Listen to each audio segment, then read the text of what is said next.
नमस्कार. हा जो तुम्ही वर व्हिडिओ बघताय तो फनी एलिमेंट म्हणून केलेला नाही आहे. झालं आहे काय, गेला आठवड्याभर शहापूर मुरबाडमध्ये जोराचा पाऊस आहे, मुसळधार पाऊस, वीज कडाडतात आहे.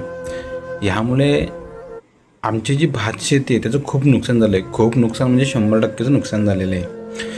आता या ठाणे जिल्ह्यातील या तालुक्यांमध्ये ना आम्ही फक्त भात शेतीच करतो, दुसरं आम्ही करत नाही. म्हणजे कोकणाच्या म्हणजे आपण रत्नागिरी वगैरे त्या साईडची लोक आहेत, त्यांच्याकडे काजू वगैरे, ते आंबे वगैरे ते तरी पिकवतात. ते त्यांच्याकडे ऑप्शन्स आहेत, आम्हाला दुसरं ऑप्शनच नाही. आम्ही फक्त भात शेतीच करतो आहे.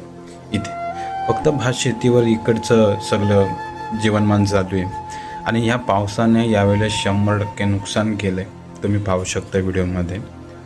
तर आमची फक्त सरकारला एकच विनंती आहे, जरा तुमचं ते इलेक्शनमधून बाहेर येऊन आमच्याकडे थोडंसं लक्ष दिलं तर जरा शेतकऱ्याला पण बरं वाटेल. जर तुम्ही पीक पाहणी करा, तुम्ही बसवा समित्या वगैरे करा, नोंदण्या, तुम्ही पण पीक पाहणी करून आम्हाला योग्य तो मोबदला देण्याची तयारी दाखवा आणि ती लवकरात लवकर करा, अशी फक्त एक प्रामाणिक विनंती करतोय. जय महाराष्ट्र.